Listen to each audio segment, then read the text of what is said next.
नमस्कार, बहुत बहुत स्वागत है आप सभी का। आप देख रहे हैं सुबह 9 बजे। मैं हूं प्रीति। शुरुआत हेडलाइंस के साथ।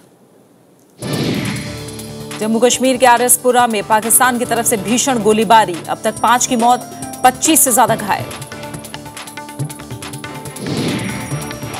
महाराष्ट्र में आरोप प्रत्यारोप का दौर, नरेंद्र मोदी प्रदेश की बदहाली के लिए शरद पवार को ठहराया जिम्मेदार। आनंद शर्मा का आरोप बीजेपी कर रही है गुमराह।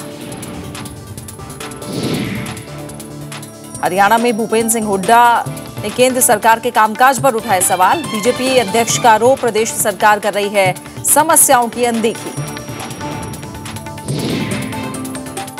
हांगकांग में प्रदर्शनकारियों के बीच फूट, प्रशासन ने कड़े कदम उठाने की दी धमकी। कारोबार ठप पड़ने से व्यापारी परेशान। पूरे देश में मनाया जा रहा है त्याग और बलिदान का त्योहार ईद उल जुहा। राष्ट्रपति, उपराष्ट्रपति और प्रधानमंत्री ने दी देशवासियों को बधाई।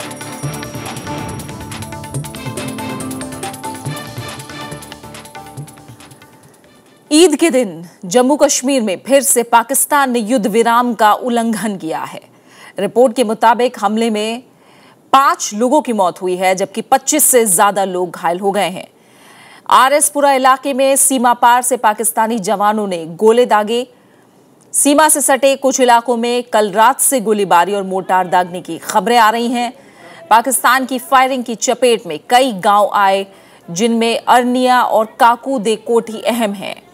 एहतियातन 200 लोगों को सुरक्षित जगहों पर ले जाया गया है। जम्मू के जिलाधिकारी ने कहा है कि हालात अभी अनिश्चित बने हुए हैं। पिछले 6 दिनों में पाकिस्तान की तरफ से युद्ध विराम का ये 10वीं बार उल्लंघन है। काकू दे कोठे, माशे दे कोठे और पिंडी एरिया में काफ़ी जो है वो इंजरी हुई है और इवन कैजुअलिटी हुई है जो माशा के कोठे में। तो ये जो आज इनकी रेंज थी, ये तो अरनिया टाउन क्रॉस करके आगे आया हुआ था। हाई सेकेंडरी स्कूल के बगल में जाके गिरे हैं शेल, जिसमें एक औरत है सुदेश, वो इंजरी हुई है। बीच खबर आई है कि सेना ने तंगधार सेक्टर में लश्कर-ए-तैयबा के 3 आतंकियों को मार गिराया है। इनके पास से भारी मात्रा में हथियार बरामद किए गए हैं। और ज्यादा जानकारी के लिए हम रुख कर सकते हैं स्थानीय पत्रकार मुजम्मिल राशिद का। मुजम्मिल, अगर आप सुन पा रहे हैं तो 2 खबरें फिलहाल आ रही हैं। तंगधार सेक्टर में लश्कर-ए-तैयबा के 3 आतंकियों को मार गिराया गया है। और वहीं अगर जम्मू कश्मीर की बात करें तो जिस तरह से जम्मू के जिलाधिकारी ने कहा है कि हालात अभी अनिश्चित हैं, पाकिस्तान की तरफ से गोलीबारी की जा रही है, क्या अपडेट दे सकते हैं फिलहाल आप? हम कोशिश करेंगे स्थानीय पत्रकार से बात करने की। आपको बता दें कि सेना ने तंगधार सेक्टर में लश्कर-ए-तैयबा के 3 आतंकियों को मार गिराया है और इन आतंकियों के पास से भारी मात्रा में हथियार बरामद हुए हैं। इस बीच आपको बता दें कि पिछले 6 दिनों में पाकिस्तान से युद्ध विराम उल्लंघन की 10वीं घटना हुई है और हाल की घटना में 5 लोगों की मौत हो गई है, 25 से ज्यादा लोग घायल हुए हैं। आरएसपुरा इलाके में सीमा पार से पाकिस्तानी जवानों ने गोले दागे। सीमा से सटे कुछ इलाकों में कल रात से ही गोलीबारी जारी है और मोर्टार दागने की खबरें आ रही हैं। पाकिस्तान की तरफ से जो फायरिंग की जा रही है उसकी चपेट में कई गांव आए हैं। इनमें अरनिया और काकू दे कोठी अहम है। एहतियात बरता जा रहा है प्रशासन की तरफ से। फिलहाल 200 लोगों को सुरक्षित जगहों पर ले जाया गया है। हालांकि अभी भी जम्मू के जिलाधिकारी कह रहे हैं कि जो हालात हैं वो अनिश्चित बने हुए हैं। लगातार पाकिस्तान की तरफ से सीज फायर का उल्लंघन किया जा रहा है। अन्य सेक्टर में पाकिस्तान की तरफ से करीब रात 1:30 बजे से लगातार फायरिंग जारी है। ईद के दिन यानी आज भी सुबह फायरिंग हुई। अब तक 5 लोगों की मौत हुई है, 25 लोग घायल हुए हैं। हमारे साथ स्थानीय पत्रकार मुजम्मिल बने हुए हैं, उनका हम रुख करते हैं। मुजम्मिल, कहा जा रहा है हालात अभी भी अनिश्चित बने हुए हैं। 200 लोगों को सुरक्षित जगह पर ले जाया गया है। फिलहाल क्या ताजा हालात हैं? संपर्क टूट गया है। 10वीं बार सीज फायर का उल्लंघन। ईद के दिन आज सुबह भी पाकिस्तान की तरफ से गोलीबारी की गई। अरनिया सेक्टर में ये गोलीबारी की गई है। आरएसपुरा इलाके में सीमा पार से गोलीबारी जारी है। एहतियात बरता जा रहा है और 200 लोगों को फिलहाल सुरक्षित जगह पर पहुंचाया जा रहा है। इस बीच तंगधार में भारतीय सेना ने लश्कर-ए-तैयबा के 3 आतंकियों को मार गिराया है और इन तीनों के पास से भी बड़ी मात्रा में गोला बारूद बरामद हुए हैं।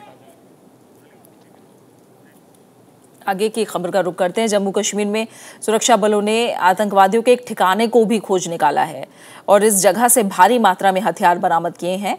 सूचना मिलने पर सुरक्षा बलों ने डोडा जिले के जंगल के इलाके में छापा मारा और वहां उससे आतंकवादियों का ठिकाना मिला और बड़ी मात्रा में हथियार मिले। हालांकि किसी आतंकवादी के मिलने की खबर यहां से नहीं है। जंगल है, एरिया है, उसमें से हाइडआउट बस्ट हुआ है और आर्म्स अम्युनिशन पकड़े गए हैं। ये हमारी इस साल में छठी रिकवरी है। लोकल आर्मी 4RR के साथ मिलकर J&K पुलिस डिस्ट्रिक्ट डोडा ने ये रिकवरी की है। स्थानीय पत्रकार मुजम्मिल से बात करने की हम कोशिश करेंगे। मुजम्मिल, आपके जरिए हम वहां के ताजा हालात जानना चाह रहे हैं। जी बिल्कुल, जो नियंत्रण रेखा है वो काफी जो वहाँ पर हालात है वो काफी तनावपूर्वक बने हुए हैं। जहाँ जम्मू जो नियंत्रण रेखा है वहाँ पर पिछले कई दिनों से लगातार जो है पाकिस्तानी रेंजर्स की तरफ से लगातार एजेंट पोस्ट को निशाना बनाकर गोलाबारी की जा रही है, जिसकी वजह से कहीं जो आम नागरिक समेत सेना के जवान की मौत हुई है। इसी तरह जो अगर कश्मीर की बात करते हैं तो कश्मीर में भी आज रात जहां पर जो सेना के प्रवक्ता है उनके मुताबिक इन्फिल्ट्रेशन की कोशिश की गई थी। करीब 5 जो मिलिटेंट थे उनने इन्फिल्ट्रेशन करने की कोशिश की थी, लेकिन जो ट्रूप्स अलर्ट वहां पर थे फिलहाल उन्होंने 3 मिलिटेंट को मार गिराया है, जबकि वहां पर भी मुठभेड़ जो है जारी है। जी, कुछ पता लग पा रहा है कि दूसरी तरफ कितनी बड़ी तादाद में लोग मौजूद हैं और फिलहाल एहतियात बरता जा रहा है। ये पता लगा 200 लोगों को निकाला गया है और कितने लोग हैं जिन्हें वहां से हटाने की जरूरत है? जी बिल्कुल, जो भी रेंजर्स की तरफ से जो उनकी तरफ से फायरिंग लगातार हो रही है, पोस्टर्स को निशाना बनाया जा रहा है, या जो दूसरे इलाके हैं जो गांव है वहां पर बस्तियां है जो भी उनके निशाने पर है, वहां पर लोगों को तो कुछ लोगों को निकाला गया है, जबकि कुछ लोगों को निकालने की कोशिश भी की जा रही है। जबकि सरकार को चाहिए कि भी इस वक्त जो भी लोग इन इलाकों में फंसे हुए हैं, क्योंकि जिस तरह से फायरिंग लगातार हो रही है, मोटर शेल से इस्तेमाल हो रहे हैं और जो खतरनाक हथियार है वो इस्तेमाल हो रहे हैं, उनकी तरफ से जो लोगों को नुकसान पहुंचेगा, इसलिए जो भी लोग हैं उनको सुरक्षित जगहों की तरफ लेना चाहिए। जबकि जो सुरक्षा लिहाज से देखा जाए तो सुरक्षा लिहाज से पूरी जो नियंत्रण रेखा है इस पर सेना जितने भी सुरक्षा की एजेंसियां हैं वो पूरी तरह अलर्ट है और कोशिश कर रही है कि जो भी कोई मंसूबा खतरनाक मंसूबा है उसको नाकाम बनाया जाए। जी, तो पाकिस्तान की तरफ से लगातार सीज फायर का उल्लंघन जारी है। बहुत बहुत शुक्रिया मुजम्मिल आपका इस जानकारी के लिए। और हाल ही में गृह मंत्री राजनाथ सिंह ने एक चुनावी सभा के दौरान भी ये बात कही कि अगर पाकिस्तान की तरफ से अब की बार सीज फायर उल्लंघन होता है तो उन्हें सफ़ेद झंडे नहीं दिखाए जाएंगे बल्कि माकूल जवाब दिया जाएगा। और यही फिलहाल सेना की तरफ से किया जा रहा है और कोशिश यही है कि जितने लोग आसपास इन इलाकों में हैं उन्हें सुरक्षित जगह ले जाया जाए। फिलहाल आगे की खबरों का रुख करते हैं। सुप्रीम कोर्ट के मुख्य न्यायाधीश HL दत्तू ने कल श्रीनगर का दौरा किया और वहां के हालात का जायजा लिया। उन्होंने बाढ़ की वजह से श्रीनगर हाईकोर्ट को हुए नुकसान को देखा और उसे जल्द से जल्द ठीक करने के निर्देश दिए। जस्टिस दत्तू ने गुपकर रोड पर चल रहे अस्थायी हाईकोर्ट भी वो गए और उन्होंने कामकाज की स्थिति की जानकारी ली।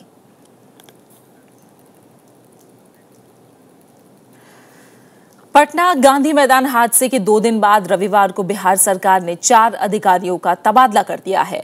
इनमें आयुक्त N विजयलक्ष्मी सहित पुलिस उप महानिरीक्षक अजिताभ कुमार, जिलाधिकारी मनीष कुमार वर्मा और वरिष्ठ पुलिस अधीक्षक मनु महाराज शामिल हैं। अभय कुमार सिंह को पटना का नया कलेक्टर बनाया गया है। इस बीच मुख्यमंत्री जीतन राम मांझी ने पटना मेडिकल कॉलेज हॉस्पिटल का दौरा किया।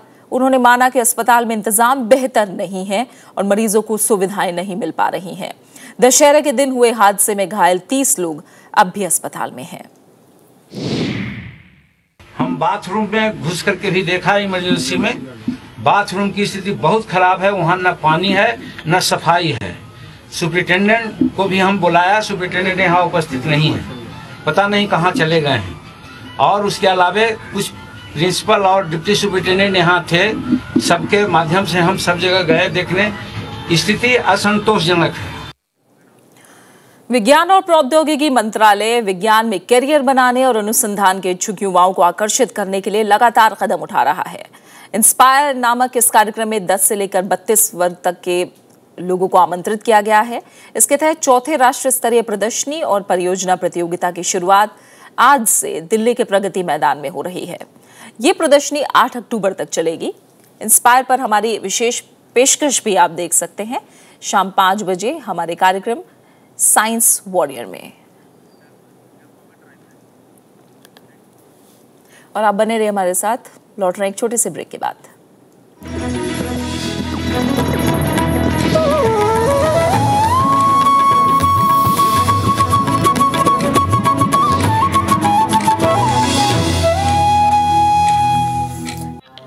प्रधानमंत्री नरेंद्र मोदी ने महाराष्ट्र में रविवार को 3 रैलियों को संबोधित किया। हालांकि उन्हें 4 रैलियां करनी थी, लेकिन नासिक में बारिश के चलते वहां की रैली रद्द कर दी गई। नरेंद्र मोदी ने लोगों से विकास को रफ्तार देने के लिए बीजेपी की सरकार बनाने की अपील की। प्रधानमंत्री ने शिवसेना पर किसी तरह की टिप्पणी करने से इनकार कर दिया। कोल्हापुर की रैली में प्रधानमंत्री नरेंद्र मोदी ने आरोप लगाया कि महाराष्ट्र में कांग्रेस एनसीपी गठबंधन की सरकार ने किसी का भी भला नहीं किया। प्रधानमंत्री ने केंद्र सरकार की उपलब्धियां गिनाई और कहा कि राज्य के विकास के लिए बीजेपी को वोट दें। अगर कोल्हापुर का आशीर्वाद विभाग बना रहा, एनसीपी कांग्रेस का अगर सफाया हो गया तो आप मान लीजिए भाजपा की पूर्ण बहुमत वाली सरकार बनना निश्चित है। और 15 साल से महाराष्ट्र की विकास यात्रा जो रुकी पड़ी है, महाराष्ट्र जो गड्ढे में जाकर के गिरा है, उसको बाहर निकालने में हम सफल हो जाएंगे, ये विश्वास दिलाने के लिए मैं आया। इससे पहले नरेंद्र मोदी ने सांगली के तसगांव में एक जनसभा को संबोधित किया। उन्होंने दावा किया कि बीजेपी ही किसानों की समस्याओं का निदान कर सकती है। उन्होंने शिवसेना से गठबंधन टूटने पर कोई प्रतिक्रिया जाहिर नहीं की। प्रधानमंत्री ने कहा कि वो दिवंगत शिवसेना अध्यक्ष बाला साहब ठाकरे का काफी सम्मान करते हैं। कि बाला साहब की गैर मौजूदगी का ये पहला चुनाव है, महाराष्ट्र का पहला चुनाव है, और इसलिए मैं बाला साहब के प्रति अपनी श्रद्धा और आदर को व्यक्त करने के लिए शिवसेना के खिलाफ एक शब्द भी नहीं बोलूंगा। ये मेरी बाला साहब ठाकरे को श्रद्धांजलि है। प्रधानमंत्री नरेंद्र मोदी ने राज्य में किसानों की बदहाली के लिए एनसीपी अध्यक्ष शरद पवार को जिम्मेदार ठहराया। उन्होंने लोगों को भरोसा दिलाया कि राज्य में बीजेपी सरकार बनने पर रोजगार और खेती पर विशेष ध्यान दिया जाएगा। Bureau report, Rajya Sabha TV. Maharashtra में गृह मंत्री राजनाथ सिंह ने रविवार को बीजेपी उम्मीदवारों के लिए प्रचार किया। उन्होंने कहा कि कांग्रेस एनसीपी सरकार ने 15 साल में राज्य को बदहाली की कगार पर पहुंचा दिया है। गृह मंत्री राजनाथ सिंह ने महाराष्ट्र में कई रैलियां की। यवतमाल की रैली में उन्होंने महाराष्ट्र के पिछड़ेपन का मुद्दा उठाया। महाराष्ट्र में भी लंबे समय तक किसी एक राजनीतिक पार्टी की हुकूमत रही है तो कांग्रेस की रही है, अथवा कांग्रेस एनसीपी की हुकूमत रही है। इतना लंबा समय किसी भी राजनीतिक पार्टी के लिए किसी राष्ट्र अथवा महाराष्ट्र का भविष्य बनाने के लिए, इसकी समस्याओं का समाधान करने के लिए यह कोई कम समय नहीं होता। चिमूर में राजनाथ सिंह ने केंद्र सरकार के कामकाज का बखान किया। दिल्ली में हमारी सरकार बनने के बाद 4 महीने के अंदर ही जो महंगाई बढ़ रही थी, उस महंगाई को रोकने में हमारी सरकार ने कामयाबी हासिल की है। यह बात तो मैं दावे के साथ कह सकता हूं। शिवसेना के साथ गठबंधन टूटने के बाद बीजेपी प्रचार में कोई कोर कसर नहीं छोड़ रही है। प्रधानमंत्री नरेंद्र मोदी, गृह मंत्री राजनाथ सिंह समेत पार्टी के कई आला नेता जमकर प्रचार कर रहे हैं। Bureau report, Rajya Sabha TV. BJP अध्यक्ष अमित शाह आज महाराष्ट्र की रैलियों में अपना दिन बिताएंगे। करीब 12:30 बजे उनकी लोनावला में एक रैली होनी है। इसके बाद वो हडापसर में एक रैली को संबोधित करेंगे। उनकी तीसरी रैली राजगुरुनगर में करीब 3:45 बजे होगी। शिवसेना नेता आदित्य ठाकरे ने बीजेपी पर धोखा देने का आरोप लगाया है। नासिक में एक चुनावी कार्यक्रम में आदित्य ने कहा कि राज्य में बीजेपी की पहचान शिवसेना की वजह से बनी, लेकिन अब वो शिवसेना को मिटाने की कोशिश कर रही है। आदित्य ठाकरे के मुताबिक बाला साहब ठाकरे ने बीजेपी को हमेशा परिवार का सदस्य माना, लेकिन केंद्र में सरकार बनने के बाद से बीजेपी नेताओं के सुर बदल गए हैं।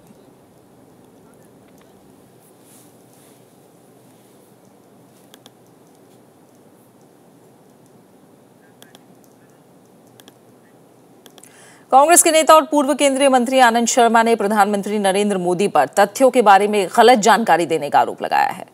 कल मुंबई में एक प्रेस कॉन्फ्रेंस को संबोधित करते हुए उन्होंने नरेंद्र मोदी के उस बयान को गलत ठहराया जिसमें उन्होंने कहा था कि वो विकास के मामले में महाराष्ट्र को गुजरात से भी आगे ले जाएंगे। आनंद शर्मा ने कहा कि महाराष्ट्र पहले से ही गुजरात से आगे है और इसका प्रमाण है राज्य में हो रहा प्रत्यक्ष विदेशी निवेश, जो गुजरात से कहीं ज्यादा है। महाराष्ट्र फॉरेन डायरेक्ट इन्वेस्टमेंट के क्षेत्र में गुजरात की तुलना में 7 गुना देश में पहला दर्जा है। उद्योगीकरण में पहला दर्जा है। जो नए इंडस्ट्रियल कॉरिडोर, फ्रेट कॉरिडोर का काम हो रहा है उसमें महाराष्ट्र देश में अग्रणी राष्ट्र है। एजुकेशन में अग्रणी राज्य है। एनसीपी नेता सुप्रिया सुले ने कहा है कि भ्रष्टाचार को लेकर बीजेपी का पैमाना हमेशा अलग अलग रहा है। बीजेपी अपने नेताओं के भ्रष्टाचार को भ्रष्टाचार नहीं मानती। उन्होंने सवाल उठाया कि बीजेपी में शामिल होने वाले एनसीपी के नेताओं को क्लीन चिट क्यों दे दी गई, जबकि उन पर भ्रष्टाचार के गंभीर आरोप हैं। मोदी जी से एक ही सवाल पूछना है कि हमारे जो 2 लोग भाजपा में गए हैं, दोनों पे भ्रष्टाचार के आरोप हैं और वो साबित नहीं हुए, तो वो मोदी जी को और भाजपा को कैसे चलते हैं? सवाल का जवाब आप पहले वहां से बीजेपी से लाइए। प्रधानमंत्री नरेंद्र मोदी आज हरियाणा में 3 जनसभाएं करेंगे। उनकी पहली जनसभा 12 बजे के करीब हिसार की नई सब्जी मंडी के पास होनी है, जबकि 2 बजे वो कुरुक्षेत्र में एक सभा को संबोधित करेंगे। इसके बाद 4 बजे फरीदाबाद जाएंगे और यहां दशहरा ग्राउंड में एक सभा को संबोधित करके बीजेपी प्रत्याशियों के पक्ष में मतदाताओं से वोट देने की अपील करेंगे। बीजेपी के अध्यक्ष अमित शाह ने कांग्रेस अध्यक्ष सोनिया गांधी पर हरियाणा की वास्तविक स्थिति से अनजान रहने का आरोप लगाया है। कल सोनीपत में एक सभा को संबोधित करते हुए उन्होंने कहा कि प्रदेश में महिलाओं पर अत्याचार हो रहे हैं, किसानों की जमीन हथियाई जा रही है और युवकों से रोजगार छीने जा रहे हैं। उन्होंने आरोप लगाया कि कांग्रेस पार्टी इन सभी परिस्थितियों से अनजान है और उसे इन लोगों का दर्द दिखाई नहीं दे रहा। देश बहुत आगे निकल गया है। देश के कई राज्य ऐसे हैं जहां गांव में 24 घंटा बिजली पहुंची है। आपके हरियाणा में गांव में 24 घंटा बिजली आती है क्या? सड़कें का हाल ठीक है क्या? गांव के अंदर हर घर में पीने का पानी पहुंचा है क्या? किसानों के लिए 24 घंटा बिजली पहुंची है क्या? कोई पूर्व क्रिकेटर और बीजेपी के नेता नवजोत सिंह सिद्धू हरियाणा में पार्टी के लिए प्रचार करेंगे। सिद्धू 7 अक्टूबर यानी कल से अंबाला कैंट, नारायणगढ़, मुलाना और जगधारी जाकर चुनावी रैलियां करेंगे। नवजोत सिंह सिद्धू अमृतसर से लोकसभा के सदस्य रह चुके हैं। हालांकि इस बार के चुनाव में उन्होंने अपनी सीट अरुण जेटली को दे दी थी, जिन्हें हार का मुंह देखना पड़ा था। केंद्रीय गृह मंत्री राजनाथ सिंह आज हरियाणा में 4 बड़ी रैलियां करेंगे। डंडौला टेली से शुरू होकर उनकी रैली नागल चौधरी तक पहुंचेगी। इन 2 सभाओं के बाद गृह मंत्री फारूक नगर में एक आम सभा को संबोधित करेंगे। शाम के वक्त राजनाथ सिंह की बादली में रैली होगी। रविवार को कलायत में हुई एक रैली में राजनाथ सिंह ने पाकिस्तान को सीधी चेतावनी देते हुए कहा था कि अब भारतीय सेना घुसपैठ के मुद्दे पर सफेद झंडे नहीं दिखाएगी, बल्कि सीधे गोली से जवाब देगी। वहीं हरियाणा के मुख्यमंत्री भूपेंद्र सिंह हुड्डा ने केंद्र की एनडीए सरकार के कामकाज को निराशाजनक बताया। उन्होंने दावा किया कि बीजेपी के अच्छे दिन का वादा झूठा साबित हो रहा है। उनके बेटे और कांग्रेस नेता दीपेंद्र सिंह हुड्डा ने भी बीजेपी की आलोचना की। हरियाणा के सियासी रण में मुख्यमंत्री भूपेंद्र सिंह हुड्डा पार्टी के उम्मीदवारों को जिताने के लिए एड़ी चोटी का जोर लगा रहे हैं। भूपेंद्र सिंह हुड्डा रैलियों में एक तरफ जहां राज्य सरकार के कामकाज का बखान कर रहे हैं, वहीं महंगाई जैसे मुद्दे पर केंद्र सरकार की आलोचना करने से भी नहीं चूक रहे। जो लोगों की आशा थी वो निराशा में बदल चुकी। 3.5 महीने में मैंने कभी नहीं देखा कि इतनी जल्दी सरकार की किस तरह से साख गिरती है। ये पहली दफा देख रहा हूं अपने जीवन में। प्रचार में कुछ ऐसे ही तेवर कांग्रेस सांसद और मुख्यमंत्री के बेटे दीपेंद्र सिंह हुड्डा के भी हैं। वो बीजेपी की नीयत पर सवाल उठा रहे हैं। बड़ी बड़ी बात को लेकर आए थे, क्या कहा करते हैं? अच्छे दिन लाएंगे, यही कहा करते ना। ये बड़ा भाई अच्छे दिन लाएंगे, ये हो जाएगा, महंगाई कम हो जाएगी, किसान खुशहाल हो जाएगा, फलाना हो जाएगा। क्या हुआ? 4 महीने का जो समय इसमें इनकी नीयत दिखाई दी। आते ही सबसे पहले रेल का किराया, 10 साल में रेल का किराया जितना नहीं बढ़ा वो बढ़ाया। हालांकि हरियाणा में इस बार बहुकोणीय मुकाबला है, लेकिन मुख्यमंत्री भूपेंद्र सिंह हुड्डा और दीपेंद्र सिंह हुड्डा के निशाने पर बीजेपी ही है। बीजेपी पहली बार राज्य की सभी 90 सीटों पर अकेले चुनाव लड़ रही है। Bureau report, Rajya Sabha TV. Haryana के मुख्यमंत्री भूपेंद्र सिंह हुड्डा ने नेशनल लोकदल सुप्रीमो के उस बयान की आलोचना की जिसमें उन्होंने कहा है कि वो जेल से ही शपथ लेंगे। साथ ही बीजेपी पर वार करते हुए उन्होंने कहा कि पार्टी झूठे वादे कर रही है। कल हुड्डा ने अंबाला कैंट, साहा और पानीपत में रैलियां की। हुड्डा ने कहा कि दोनों पार्टियों की ना तो कोई नीति है और ना ही उसकी नीयत सही है। 10 साल से चली आ रही अपनी सरकार की उपलब्धियों को गिनाते हुए उन्होंने कहा कि कांग्रेस की सरकार ने प्रदेश का सर्वांगीण विकास किया है। बीएसपी सुप्रीमो मायावती ने कल हरियाणा के करनाल में एक चुनावी रैली को संबोधित किया। मायावती ने कहा कि हरियाणा में दलित और पिछड़ों को उनका मूलभूत अधिकार भी नहीं मिलता। मायावती ने दावा किया कि अगर हरियाणा में बीएसपी की सरकार बनती है तो उत्तर प्रदेश की तर्ज पर ही सभी वर्गों को बराबरी का दर्जा दिया जाएगा। हरियाणा प्रदेश में भी हर मामले में वे हर स्तर पर सर्वजन हिताय व सर्वजन सुखाय की नीतियों के आधार पर चलकर ही सरकार चलाएगी।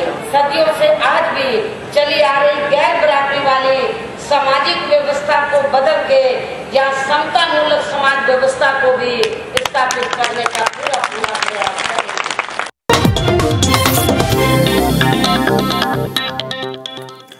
और अब कुछ अहम अंतर्राष्ट्रीय खबरें। हांगकांग में लोकतंत्र समर्थकों को सड़क खाली करने के लिए मिली सरकारी समय सीमा खत्म हो गई है। पूरे मामले पर लोकतंत्र समर्थकों के बीच 2 गुट बन गए हैं। एक तबका अब भी सड़क से हटने को तैयार नहीं है। वहीं प्रशासन ने कहा है कि वो कोई भी कदम उठाने से परहेज नहीं करेगा।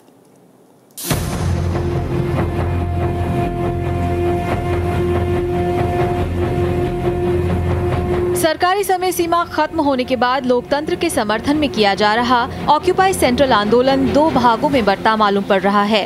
हांगकांग के सरकारी मुख्यालय और मॉन्गकोंग की सड़कों पर प्रदर्शन कर रहे लोगों का बड़ा हिस्सा कल रात वापस लौट गया। इस बीच हांगकांग के मुख्य कार्यकारी सिवाई लेंग ने कहा कि सामाजिक और प्रशासनिक व्यवस्था दुरुस्त करने के लिए वो कोई भी कदम उठाने में नहीं हिचकिचाएंगे। सड़क खाली कराने के लिए पुलिस को निर्देश दे दिए गए हैं। Police have absolute capability and confidence to handle all affairs taking place in Hong Kong. Police have the responsibility and we are determined to take all necessary actions. लोकतंत्र समर्थकों का एक हिस्सा अभी भी सड़कों पर कायम है। सरकारी मुख्यालय के सामने डेरा डाले प्रदर्शनकारियों ने बैरिकेड्स कम कर दिए हैं ताकि ठप पड़े कामकाज को चालू किया जा सके। बीते हफ्ते भर से लगभग 3000 सरकारी कर्मचारी इस प्रदर्शन के चलते दफ्तर नहीं पहुंच पा रहे। पुलिस ने कल रात लोकतंत्र समर्थकों को तितर-बितर करने के लिए मॉन्गकोक शहर में मिर्च पाउडर स्प्रे का भी इस्तेमाल किया।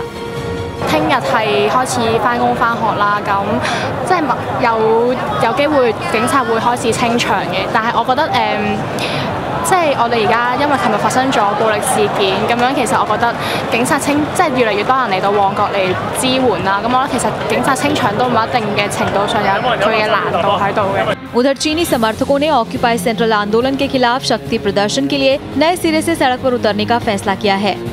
लगभग 15 लाख लोगों के साथ मौजूदा व्यवस्था के पक्ष में आंदोलन चलाने का दावा किया जा रहा है। 开了一个小店子，他说我觉得这样中完全不对的，但是我告诉你，我不把这个王世代放在门前，我没有胜利了。 मॉन्गकोक शहर में कल सुरक्षा बलों की संख्या और बढ़ा दी गई है। रविवार शाम 100 अतिरिक्त पुलिस अधिकारियों को वहां भेजा गया। Bureau report, Rajya Sabha TV. Ukraine में महीने भर से चल रहे युद्ध विराम के बाद सेना ने रूस समर्थित अलगाववादियों पर इसे भंग करने का आरोप लगाया है। सेना का आरोप है कि पूर्वी हिस्से में कई जगह उन पर हमले किए गए। पिछले 24 घंटों में 2 लोगों के मारे जाने और 6 लोगों के जख्मी होने की खबर है। राष्ट्रपति पेट्रो पोरोशेंको ने इस घटना को शांति प्रक्रिया को पटरी से उतारने की कोशिश बताया है। संयुक्त राष्ट्र के मुताबिक यूक्रेन में संघर्ष के दौरान अब तक 3500 लोगों की जान गई।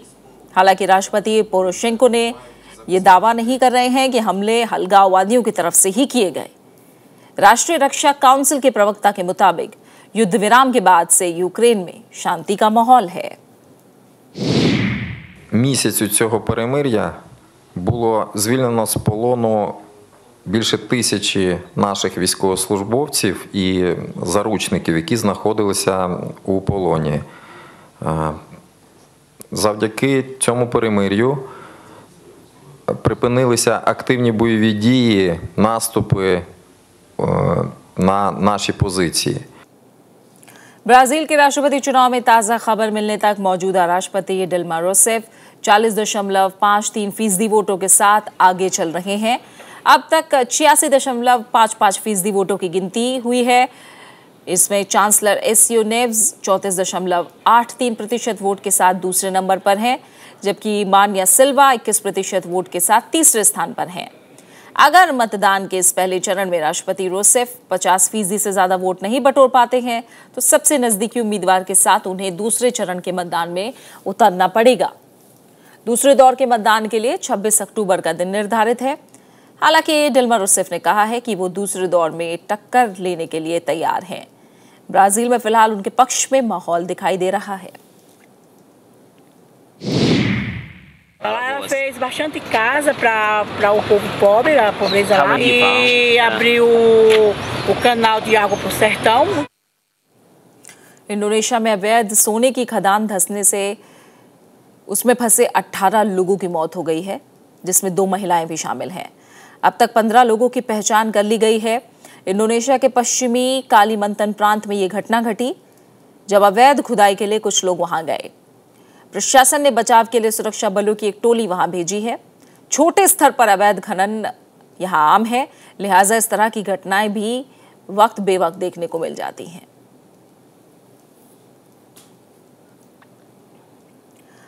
त्याग और बलिदान का प्रतीक ईद उल जुहा आज बड़े हर्षोल्लास के साथ मनाया जा रहा है। देश भर में इस्लाम को मानने वाले लोग मस्जिदों में नमाज अदा कर रहे हैं।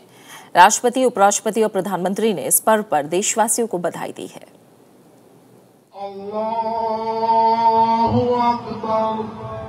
एक साथ सजदे में सर झुकना और अल्लाह से सबकी सलामती की दुआ करना और इस सलामती के लिए किसी भी कुर्बानी से पीछे ना हटना, यह है ईद उल अधा की भावना। देश के दक्षिणी भाग में रविवार को ही लोगों ने ईद की नमाज अदा की और एक दूसरे को बधाइयाँ दी। बकरीद जो है हमारे इब्राहिम अलैहिस्सलाम की सुन्नत है, फ़र्ज़ है, उसके लिए हम लोग बकरीद बनाते हैं। और बकरीद का दिन जो है हमारे लिए बहुत कीमती और अहमियत दिन है। हज का दिन होता है, इसके लिए हम बकरीद मनाते हैं।